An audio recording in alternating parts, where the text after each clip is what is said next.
Welcome to Building Legendary Leaders, the podcast where leaders leave behind chaos and step into clarity.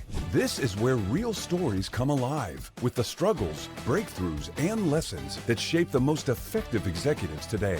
Every episode delivers fresh insights you can apply to your own leadership journey. If you are ready to stop putting out fires and start leading with purpose, this is the place for you. Here is your host, Jim Saliba. Welcome back to our latest episode of Building Legendary Leaders. Today's guest knows that polished resumes is not really what it's all about. It's about grit, the scars, the brutal gut checks, and those moments he's navigated companies exploding from 200 people to 1,400 people. He's managed founders that have more ideas than there is time. He's dealt with leaders stuck in the mud, fighting for turf like it's the last slice of New York pizza. He understands that exact moment when you realize the leadership style you thought you needed isn't the one that's actually working for you. And today, he's shaping the future of the video game business as the president of Xsolla. Please join me in welcoming Chris Hewish. Thank you, Jim. It is a pleasure to be here today. I am thrilled to have you on today, Chris. We have a packed agenda, and I want to tell everybody that's listening, as I often say, get your notepad ready, get your keyboard out, because you're going to want to take notes in this one today. Because today we're diving into the doer's dilemma, why your best skills are actually sabotaging your leadership. We're going to pull back the curtain on the real executive friction happening inside of fast-growing organizations. Here's how we're going to break it down. Navigating founder chaos. We're talking about the mess when a visionary founder greenlights everything, leaving leaders to wrestle with prioritization, political turf wars, and everything else you can think of. There's the doer-to-leader pivot, and I talk about this a lot. We're going to explore even today the messy transition from doer to leader and why growing by letting go isn't as catchy as the phrase is. It is survival. We're going to be battling imposter syndrome. We're going to get into Chris's personal scar tissue and how he battled imposter syndrome and embraced his soft power leadership style in a hard-charging industry, and what it really means to find yourself authentically when the mirror's cracked and foggy. And for those who stick around to the end, we'll touch on Chris's experience stepping in as the interim CEO of the gaming world. Because if there's an industry that forces you to navigate fast-moving chaos without losing your mind, it is this one. So, Chris, tell us, how did you get into the whole gaming industry to start with? So, Jim, I have been an avid gamer my entire life. And really coming out of college, I said, I'm going to take a shot at trying to get into this industry that I love. And I was able to make that happen, fortunately, and started working at a game company and worked in of all places, the mail order room. And that actually put me on a career path that has now spanned 3 decades and been at a variety of companies. And fortunately, all along the way, I've been able to stay in touch with games, whether it's making them, producing them, publishing them, and now providing the business infrastructure for others. That's quite a journey. What was the hardest part from going from the bottom all the way to the top? So, the hardest part was being open to the opportunities that came my way. And what I mean by that is when I started in the industry, I very much was looking at it from the pure creative standpoint. I went in, started in the mailroom, but was able to parlay that into a job as a game designer at a local game company. And that's where my passion lied, right? Was designing, creating games, coming up with the ideas, doing all that fun stuff. What people think about when they think of someone who's making games. But along the way, opportunities presented themselves to me that brought me more into the business side of it for producing, executive producing, publishing. And if I had been shut off to those opportunities, my career most likely would have been relatively short lived. The sad reality is that the creative side of making games is a very, very difficult road to build a sustainable career around. And being open to these opportunities revealed the fact that I had a real aptitude for the business side of it that I never really had thought about. But that is what turned into a long term career and has spawned a lot of success along the way. I think back as you say this, my own career, I started out in software developing myself because I was really into the whole creativity of writing code and the immediate feedback of seeing something happen. But I realized as I got into large organizations, I at one point was working for a company called Computer Associates, who's no longer around. And there is a whole piece to it. Why do we write this software? What's people getting out of it? And it's nice to get that feedback, but it is a business. And I learned that myself that you have to be open to these other opportunities and these other paths. And gee, it brought me to this. How do I do podcasting from being a programmer? Exactly. And, the great thing is that being open to opportunities, it doesn't mean, a big part of my belief, my philosophy is doing what you're passionate about, things that you enjoy, right? And obviously that comes from a position of, I've been very fortunate, right? That has translated into a career. But by being open to these opportunities, I found out that I actually enjoyed them as well, right? It wasn't a matter of like, oh my gosh, I love designing games and I'm going to have to just grin and bear it to go do the business side of it. It really unlocked a whole growth, a personal growth, not just a professional growth, into areas of like, wow, I really do enjoy this. And there's a lot of creativity in the business side that from the outside looking in, initially, I just didn't think of. But as I got into it, I realized business is actually incredibly creative, and being able to work in entrepreneurial environments certainly helps with that. Well, certainly the gaming industry has changed in leaps and bounds. I mean, I remember when Pac-Man was the big thing, and maybe I'm dating myself, but today, what a complete difference in how realistic things look and happen. Um, but it's still in a lot of ways a founder's industry. Yeah, games really have evolved in a lot of ways. And to your point, what began as sort of a just a little pastime in arcades, and you'd throw quarters into a machine, and we all remember waka waka waka, the Pac-Man sound, and all of that. The modern game business now, though, is really all encompassing. It represents everything that goes into a modern digital economy. Games are huge economic drivers in and of themselves. In fact, we have countries now that are splitting games out from IT when they look at GDP so that they can track specifically the impact of the games industry. United Kingdom just recently did that. So it's a massive industry. But you're right. At the heart of it, though, even though we have these big, big companies that have grown up, multinational companies in the game space, at the core of it, games are all about some new creative idea that's breaking the mold when it comes to either entertainment or gameplay or engagement or business models, or usually all of the above. And that all comes from visionary founders. And as big as the companies get, there are always new game companies coming up and gaining massive scale. And they're coming from one or a few groups of founders that just have real clear ideas of what they want to accomplish. So, clear ideas of what they want to accomplish versus getting there is two completely different things.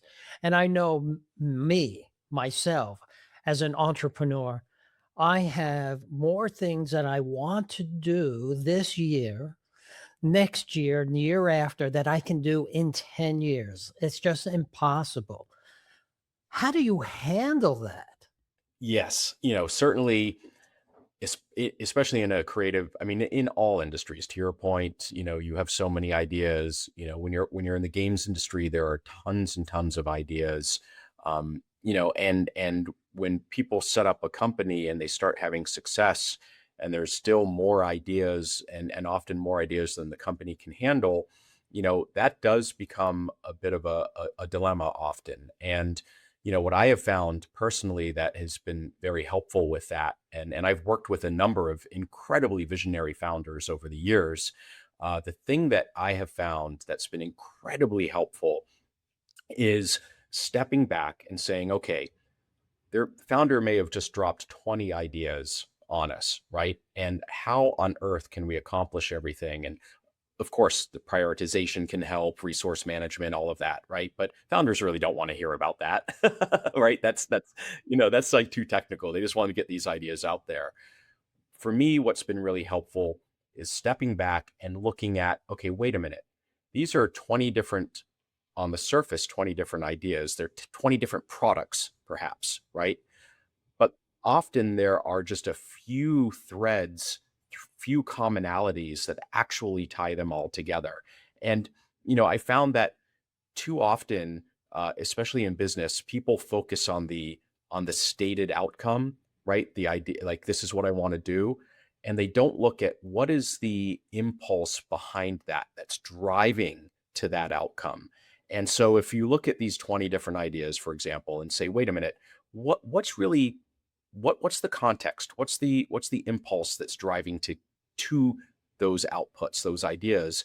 At least for me, I often see, oh, you know what? Maybe there's just a couple of common threads that are really the core idea. And if we can get that done, that unlocks the ability to release these 20 products, because at their core, they're really maybe just two or three, core pieces of infrastructure or core things that we need to execute against. So that's been a big part of how I've been able to help manage. When I was building teams, I was kind of the shiny object guy. I was always looking down the road, 10 steps ahead of people. And I always was accused of not being focused. But you're right, there was a common thread of how to get there. But I always needed to hire, whenever I had a new team, I had to find the yin to my yang, someone who was more into the daily details that I did, who could actually ground me without pissing me off. Yeah, absolutely. So, is that you? For sure. That is. And look, maybe my time in university had more benefit than I thought it would. I had a communications degree, and I still remember, to this day, and it's been a long time ago I was in university, but one of the concepts that came out of communications that has served well, and to your point, is people often use the same words, but they have different definitions, right? And if it and a lot of tension comes from people fighting over the word without realizing they have different definitions. And that's something that I've fortunately, whether by education or just naturally, or maybe it was because I grew up being a dungeon master and I understood how to bring everyone together. I really look at that. What is the definition underneath? And let's make sure we're aligned on that definition and not the word itself. And so, you know, helping to ensure that the founders don't get ticked off, right, or frustrated. It's often my role is often coming in and making sure that we're actually all aligned. We're all saying we're talking about the same thing, not just the outcome or the word or our belief of what it should be. And that's so critical. Being that facilitator is a groundbreaking difference and I believe, is needed more and more in today's organizations because often I've been in meetings where people are disagreeing, but they're really saying the same thing using different words, different language, maybe coming from different points of view, but they're saying the same thing. And it takes an intermediate, a facilitator, whatever word you want to use, to really move that forward. And in today's world, where we have more technology, you can't say AI, has to come up every 2 seconds. These are all accelerators, and unless we can facilitate and make these things connect when we're really saying the same thing, we would never get anywhere. Yeah, you are 100% right. And too often I see that people are actually afraid to ask for qualifying or clarifying questions to get the definitions. Um, but also to your point, from a founder's perspective, one of the quickest ways to tick off a founder is to make them think you understand what they're asking you to do, right? And for you to run off and do it wrong. And I have yet to see, and I've worked with some strong personalities. I have never seen them, any of these people, and I won't name names, but strong personalities. I've seen them get very upset when they feel they're misunderstood. I've never seen them get upset, maybe a little frustrated in the moment, but not meaningfully upset if somebody says, "Hey, let me make sure I understand what you're asking," and ask that clarifying follow-up question. That you can never go, at least in my experience, you can never go wrong with that. And then ensuring that you're on the right path afterwards. I you know, I love the quote, and I don't know who said it, but I use it all the time. The problem with communication is the illusion that it actually happens. That is a great quote. Absolutely. So you're there helping founders who greenlight everything, wrestle with prioritization, clarify and make sure that turf wars aren't happening. Now we're into leadership land. And I found, and we've had this conversation last time we spoke, the doer to leader pivot. And we said we are going to talk about that today. We often promote people based on their technical skill, and we're amazed when they don't instantly lead perfectly.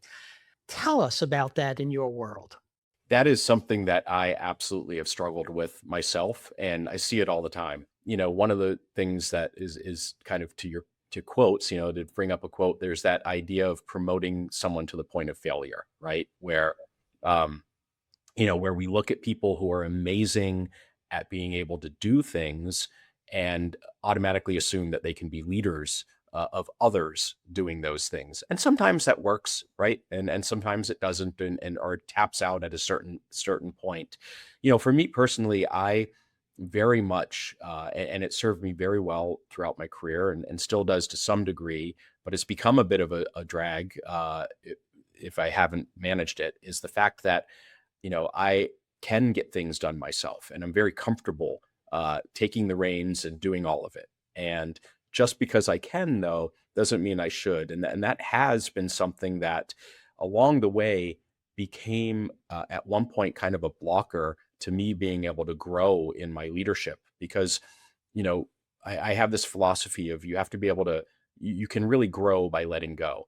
And what I mean by that is it's okay to let go of those things that you used to do yourself and then help other people, empower them to be able to do those things so that you can provide that higher level kind of direction or strategy or leadership or whatever it might be. But I think it's one of the hardest things for leaders to do because often people who become leaders, there's the whole idea of natural born leaders, but also people that have the leadership traits are often people that are highly capable of doing stuff themselves.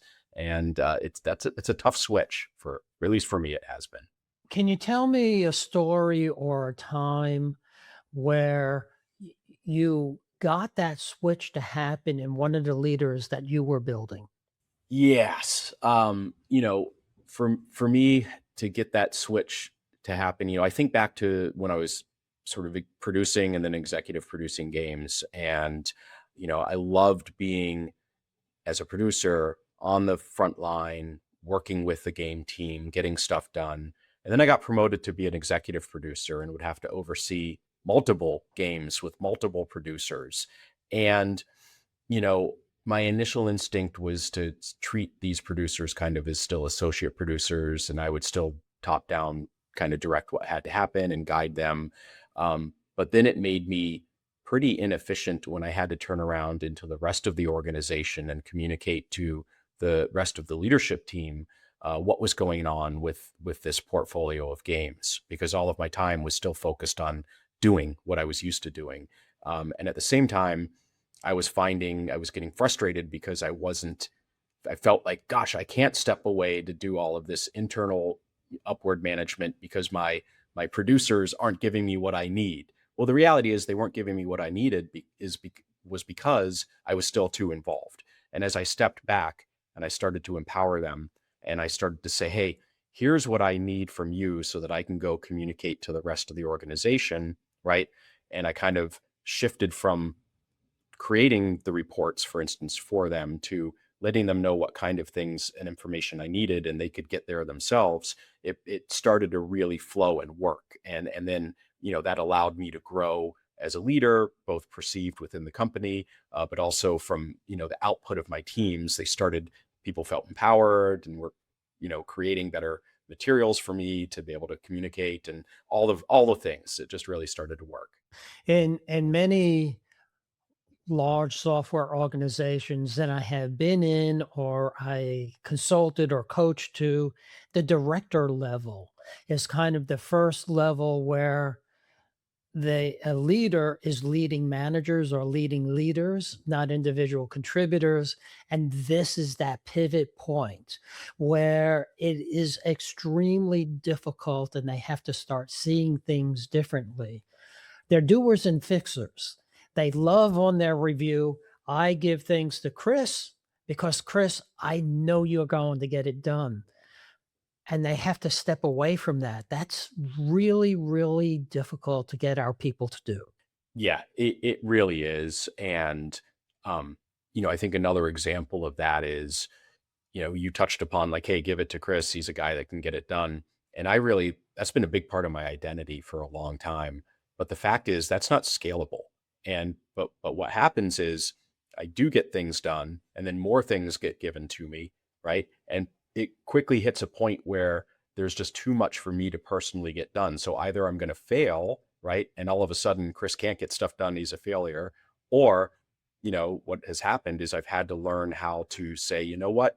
I'm going to help other people who work with me, empower them, lead them, teach them how to get stuff done so that I can scale, right? As a leader. And I think, thinking about it that way, for at least for me, has been helpful, of thinking about the growth of a leader is the ability to scale getting things done, right? It's not the ability for me to personally keep getting one thing done at a time the way that I used to, because that's not scalable.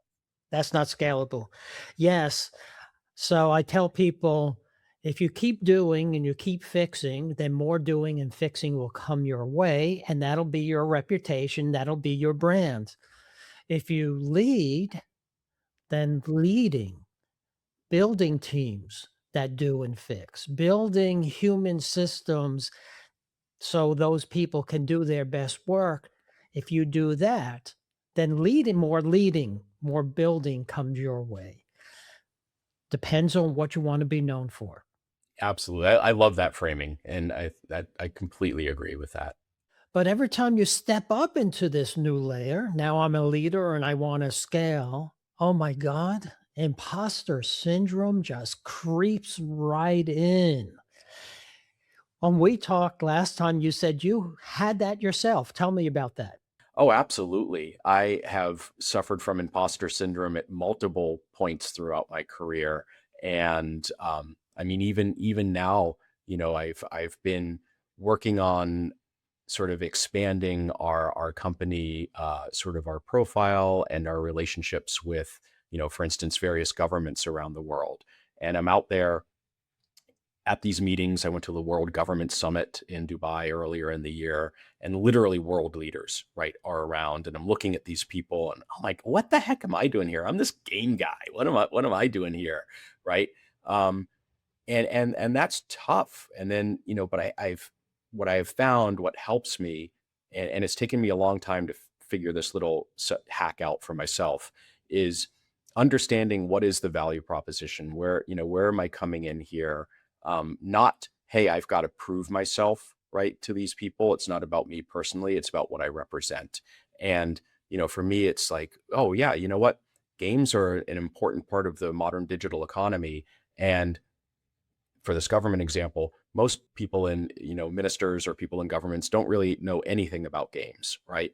And, I don't need to say everything perfectly, but, I do need to have a point of view, and that point of view is valid and is being looked for. So it's tough though. And then just always, I mean, even back to the beginning of, gosh, I'm around some legendary designers, what am I doing in here? Even back then in the beginning of my career, I'd have to sit myself down and remind myself, you know, you're not in the rooms by accident. I didn't just open the door and take a wrong turn down a hallway and I'm in a room where everyone's wondering, what the heck are you doing in the room? If you're in the room, you're in the room for a reason, right? And if you truly are an imposter, you'll be asked to leave. But if you're in that room and you're staying in the room, you know what? You're not really an imposter. You have something to offer. And so these are just little things that have helped me. So you have this power around you that you're using to get over that. We described it in the agenda as your soft power. Tell me about that. So, for me, and this goes back maybe to part of that imposter syndrome question as well. It's taken me a long time to identify what is my what is my skill set or superpower as a leader, and how am I providing value to an organization or a group of people. When I began in the career, and at points throughout my career, I've seen different types of leaders, and we've all seen the leaders that are real kind of micromanagers or strong personalities. They're yelling or demanding that people get things done. And there was a point in my career where I thought that's what a leader was, right? But it felt horrible. It felt really disingenuous, and it just didn't work. And eventually, I realized, hey, um, I'm actually really good at sitting with people, hearing them out, gently guiding conversations, using techniques like asking leading questions, right, to get to an answer that, to get to a point where I know I want someone to make a decision. But if I tell them that's the decision they have to make, they'll resist. But if I can ask some questions that bring them to the realization that that decision is the right one, and I don't mean manipulating. I mean, it's not that nefarious, but there's these things that over the years I'm like, oh, this is natural, this is comfortable. And eventually, someone even described it to me. They're like, you're really good with soft power in an organization. And that was really freeing, because it meant, oh, what may work for other leaders, different types of leadership styles that I tried to emulate, but they didn't work for me. I felt that I was a failure as a leader or even an imposter. But when I realized, no, there's many different ways to get something done, and embracing what is natural for me, um, feels great and has worked much, much better for me and allowed me to actually continue growing as a leader. And at the same time, understanding that allows me to augment, right, with people on my team who maybe can fill in and do the things that are not comfortable for me when it comes to, different interactions and all of that. So understanding myself and then being able to use that to build a good team around me to augment is great. You know, I kind of been in hearing this soft power. HR, I hate to bang on HR a bit, but they have a lexicon, and I think we have to change it. We talk about soft skills versus our technical skills, our hard skills. And in our human brain, we say soft skills, hard skills. Well, hard skills have to be more important. So calling it soft skills actually loses in many people's mind the real need for it. But I call them to people core skills because no business of any time, of any kind, can run without those core leadership skills. And if you want to move up and scale yourself as a leader, you have to learn a whole new thing. And you could still be a doer, you could still be a fixer, but you're not doing and fixing the deliverables. You're doing and fixing an environment. You're building an environment for your people to do their best work. That is so critical. Exactly. And I think of that from even from the sports world. I'll probably get a lot of hate for this, but I'm a big Patriots fan, and people talk about the Patriots way, right? And for me, I really, I really appreciate the idea that there are some teams that respond well to a coach who comes in and they're like, nope, you're going to do exactly what I want you to do, and I have a very clear idea of how you should function and what you should do. But then there's others like part of their success had been, hey, we're going to look at the individual, see what their strengths are, and create an environment where they can, their strengths can be properly utilized. And we're going to change our coaching plan, our game plan to match the talent that we have. It still gets us a win. The end product is the same, but we approached it by, to your point, creating an environment where everybody could succeed. And I think that is a key, at least from this kind of soft power approach or the way that I like to look at leadership. It is so key, right, to leadership, which is my role is not to try to force everyone to do it my way. My role is to understand everyone's strengths and how best to utilize those to accomplish the goal. This is exactly what I mean when I talk to people about leading like a CEO. That's my latest book, that you can do and lead like a CEO at any level by taking that ownership and moving that forward. But you, Chris, you were actually CEO. Tell us, how did that come to being? And imposter syndrome yet again? Really? So, that came about a few years ago as we were evolving the company. And we were at a point in time where there was some change going on. We were restructuring the leadership team in preparation for our next stage of growth.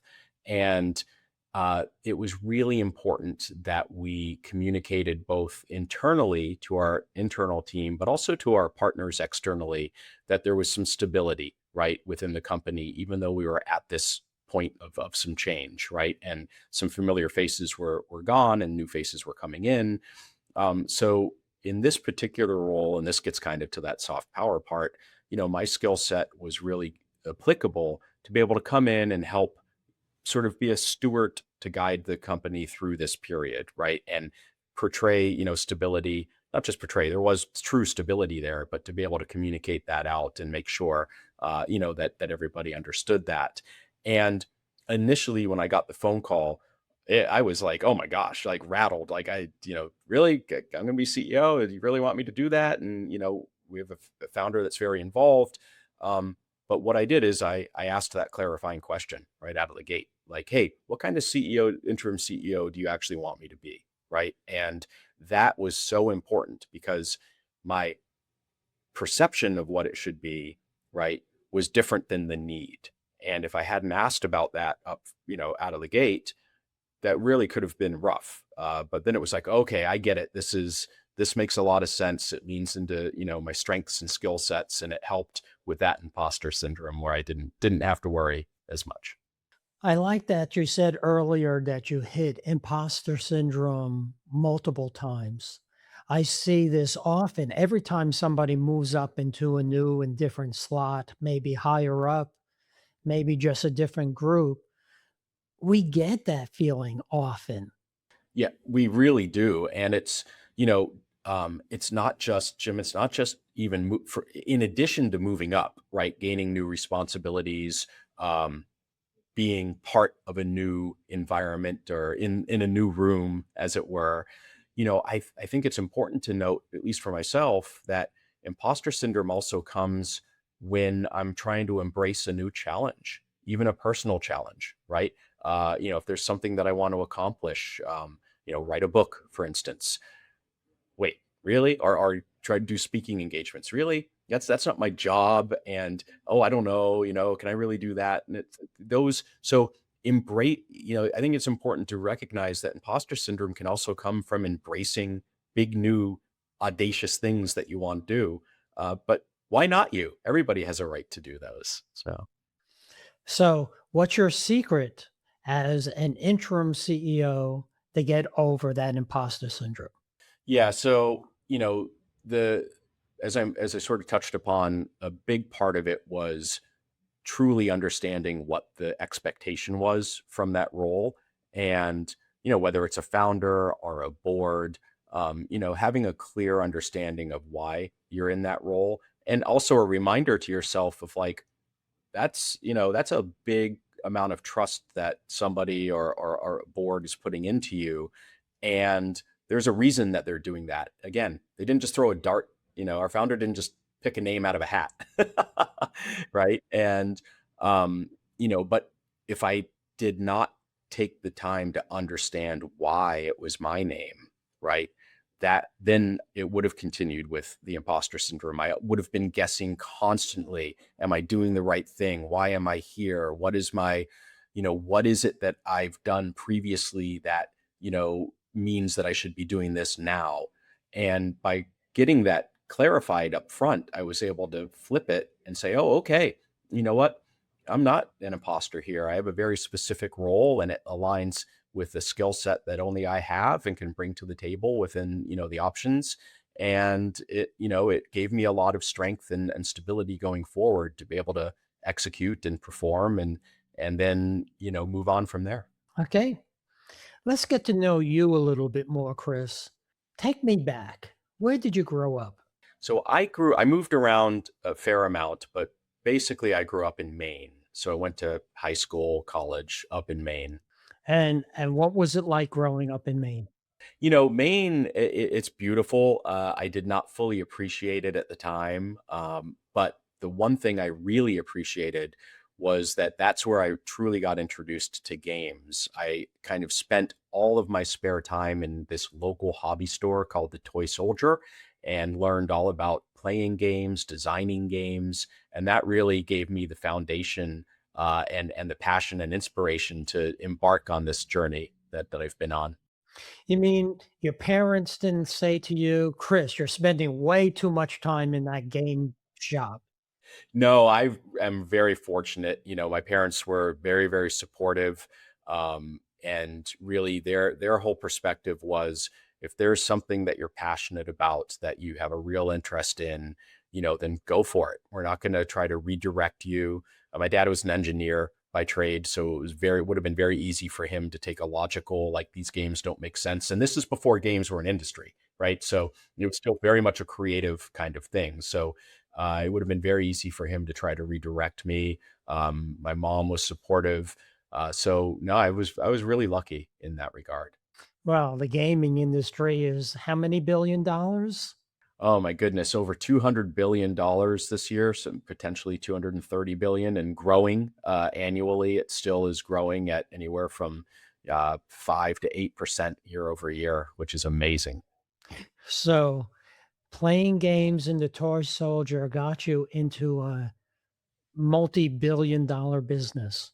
Yeah, it really did. It really did. And in fact, the thing that got me into the first game company was when I said, as I mentioned up top, after university, I'm going to try to get a job in games. And I looked at my favorite game company and I sent them a letter and I added a letter of recommendation, which was a purely fictional letter written by one of their orc war bosses from one of their games. And boy, oh boy, they ate it up. It sounds like a crazy idea, but they responded very well, and it was my first lesson really in business, which was, they came back to me and they said, we love this. We look for people that have passion, and we can teach people how to take mail order, orders and pack orders and ship them, but we can't teach them how to be passionate about our product or the industry. And they looked for that, and that really got me going. That was very creative. So, B, I'm going to ask you another creative question. We have people listening to this. If they pulled one nugget out, how can they creatively use it on Monday morning and try things out? Yeah, I would say um, that would be on Monday morning when you're talking with someone and they share an idea with you. Pause and take a moment to try to understand what's underneath that idea. Don't look at just the example. Too often, the idea or the result is really just an example of what's underneath it. And if you take the time, and it doesn't take long, to ask a couple of questions to understand what is it they're really trying to do or tell me here, you'll then be able to succeed throughout the rest of the week with whatever it is they're asking from you, whether it's a boss or someone on your team even. The power of asking questions over giving statements. Absolutely. So, I want to thank you very much for joining us today, Chris. Tell people how they can get a hold of you or in touch with you. So thank you, Jim. So I'm all over LinkedIn, so you can find me, Chris Hewish, on LinkedIn or through the company Xsolla at xsolla.com. Anything else you'd like to add? No, I think, just find what you love to do, believe in yourself. We're all here for a reason, and a lot of times, at least for me personally, when I've stumbled or failed or not, I felt that I haven't been able to get something done, it's because I'm trying to do it someone else's way and not what's authentic to me. And that doesn't mean not trying to get done your job, but in a way that's authentic to yourself. So I know that sounds kind of corny, but that's been what's worked for me. No, I think that transparency and being authentic is what we need a lot more of in today's businesses. So thank you, Chris. I enjoyed our conversation, and this is yet another episode of Building Legendary Leaders. Thank you, Jim. Building Legendary Leaders podcast requires more than a conversation. It takes action, research, and collective wisdom. If today's episode resonated with you, we'd love to hear your insights. Join the conversation and help us shape the future together. We'll be back with more stories, strategies, and real-world solutions that are making a difference for everyone. In the meantime, be sure to subscribe, rate, write a review, and share it with someone you think would benefit from it too. Thanks for listening, and see you on the next episode.